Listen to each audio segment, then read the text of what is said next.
Hello everyone, welcome to my channel. कैसे हैं आप सब और आप सबकी स्टडी कैसी चल रही है। आई होप आप सबकी स्टडी बहुत अच्छी चल रही होगी फ्रेंड्स। और आप सबके बहुत सारे कमेंट्स आ रहे थे कि अपने जो हिस्ट्री ऑफ इंग्लिश लिटरेचर के नोट्स हैं वो एक बार शो कीजिए, एक बार दिखाइए आपने कैसे बनाए हैं। तो आज मैं आप लोगों को दिखा रही हूँ हिस्ट्री ऑफ इंग्लिश लिटरेचर के सीक्वेंस वाइज नोट्स आप कैसे बना सकते हैं। बहुत ही शॉर्ट में, बहुत ही कंसाइज और क्लियर वे में नोट्स आप बना सकते हैं। और अगर आप नोट्स नहीं बना रहे हैं तो आप बुक से भी अंडरलाइन करके प्रिपेयर कर सकते हैं हिस्ट्री ऑफ इंग्लिश लिटरेचर को। और बात आती है कि हिस्ट्री ऑफ इंग्लिश लिटरेचर की जो डेट्स हैं वो याद नहीं होती हैं। तो फ्रेंड्स, जब हम बार बार प्रैक्टिस करेंगे, बार बार रिविज़न करेंगे तो जो इंपॉर्टेंट चीज़ें हैं वो याद हो ही जाएंगी। ऐसा नहीं है कि याद नहीं होती हैं। बस एक चीज़ करनी है, हिस्ट्री ऑफ इंग्लिश लिटरेचर को सीक्वेंस वाइज अगर पढ़ेंगे तो ईजिली हमें लर्न हो जाएगा और बाद तक भी याद रहेगा कि कब क्या हुआ था। ठीक है ना फ्रेंड्स। तो चलिए देखते हैं कि सीक्वेंस वाइज किस तरीके से नोट्स मैंने बनाए हुए हैं। यहाँ आप देख सकते हैं एंग्लो सेक्सन पीरियड से स्टार्ट हुआ है, उसका सोशल बैकग्राउंड क्या था, उसमें लिटरेचर कौन सा उस टाइम प्रोड्यूस किया गया था, एपिक क्या था, उस टाइम की जो लिटरेरी फॉर्म थी मोस्टली वो कौन सी थी और कौन से जो एपिक्स हैं वो वहाँ पर प्रोड्यूस किए गए थे। फिर है मेडिवियल पीरियड। ये बहुत ही शॉर्ट में मैंने बनाया हुआ है, ये शॉर्ट नोट्स हैं, डिटेल में भी बनाए हुए हैं, आगे वो भी मैं दिखाऊंगी। द मेडिवियल पीरियड, ठीक है। मेडिवियल पीरियड कब से कब तक चला और उसका सोशल बैकग्राउंड क्या था, उसमें लिटरेचर क्या था, बाकी सब चीज़ें किस तरीके से रही हैं, कौन कौन राइटर्स रहे हैं और कौन कौन सी लिटरेरी फॉर्म्स जो थी फेमस थी वहाँ पर। ठीक है, कौन से राइटर फेमस थे, उन्होंने क्या कौन से वर्क जो इम्पोर्टेंट थे वो लिखे हैं, वो सब यहाँ पर मैंने मेंशन किया हुआ है। ठीक है ना फ्रेंड्स। ये है इंग्लिश रेनेसा कब से कब तक चला, क्या क्या लिटरेरी फॉर्म्स वहाँ पर चल रही थी, बाकी सब चीज़ें मैंने यहाँ पर मेंशन की हुई है। ठीक है ना। तो इस तरीके से आप नोट्स बना सकते हैं, शॉर्ट में नोट्स बना सकते हैं। ये देखिए, ये शेक्सपियर के वर्क्स को यहाँ पर लिखा हुआ है। The period of revolution and restoration, यहाँ पर रेस्टोरेशन के बारे में लिखा हुआ है। उसके बाद the period of enlightenment and classicism, 18th century.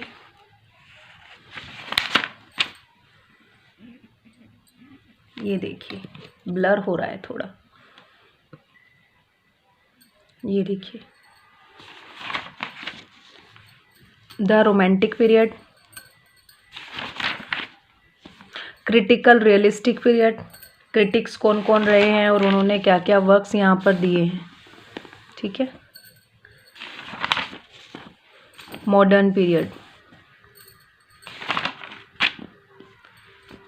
की points regarding history of English literature. ये नॉर्मल शॉर्ट में नोट्स थे, अब की पॉइंट्स यहाँ पर आ जाते हैं जो सबसे ज़्यादा इम्पोर्टेंट चीज़ें थी।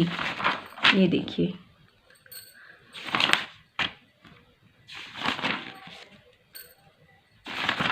टाइम लगता है बहुत नोट्स वगैरह प्रिपेयर करने में।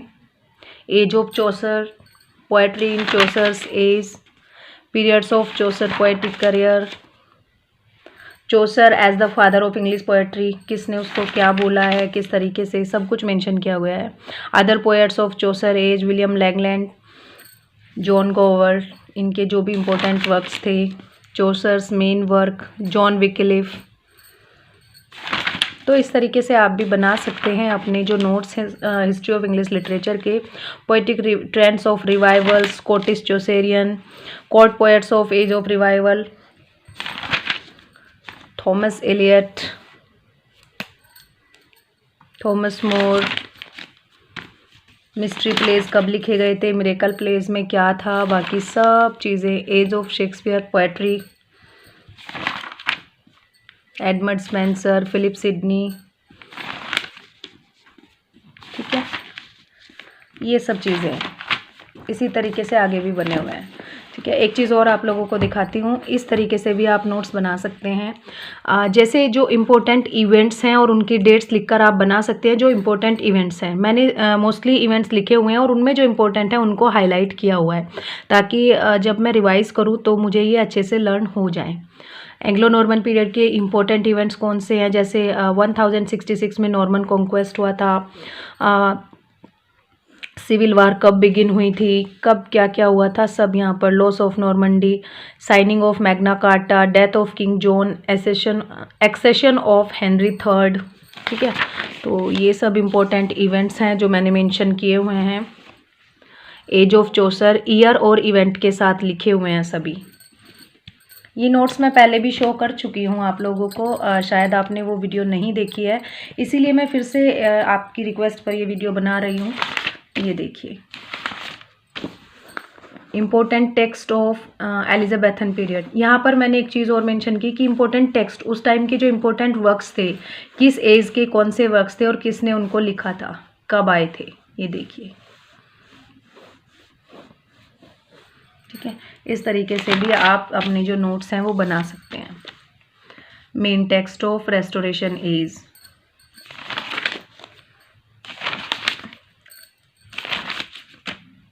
Important text of the Victorian age, important text of modern age. ये हो गया नोबेल प्राइज़ विनर्स, ये भी मैंने सभी मेंशन किए हुए हैं। तो आप इस तरीके से अपने जो नोट्स हैं वो प्रिपेयर कर सकते हैं शॉर्ट में, और जब आप रिवीजन करने जाएं तो अच्छे तरीके से उनको हाईलाइट कीजिए। ये थोड़ा यहाँ पर किया हुआ है मैंने, इसको थोड़ा इग्नोर कीजिएगा। बाकी आप देख सकते हैं कि इस तरीके से जो नोट्स हैं वो प्रिपेयर किए जा सकते हैं हिस्ट्री ऑफ इंग्लिश लिटरेचर के लिए। तो फ्रेंड्स, ये था आज का टॉपिक कि हिस्ट्री ऑफ इंग्लिश लिटरेचर के जो नोट्स हैं, शॉर्ट नोट्स हैं, वो किस तरीके से बना सकते हैं और किस तरीके से उनको पढ़ सकते हैं। आप क्या कर सकते हैं, शॉर्ट में अगर आपने नोट्स अभी तक नहीं बनाए हैं तो अब अगर स्टार्ट करेंगे तो नहीं बना पाएंगे। अब आप क्या कीजिएगा, जो भी बुक आपके पास है या तो आप उस बुक में ही अंडरलाइन या हाईलाइट कीजिए और उसी से आप प्रिपेयर कीजिए, या फिर बिल्कुल बहुत ही शॉर्ट में अगर आप बिल्कुल कंसाइज करके नोट्स बना सकते हैं तो आप नोट्स भी प्रिपेयर कर सकते हैं। ये टोटली आपके ऊपर डिपेंड करता है कि आपको क्या करना है, ठीक है।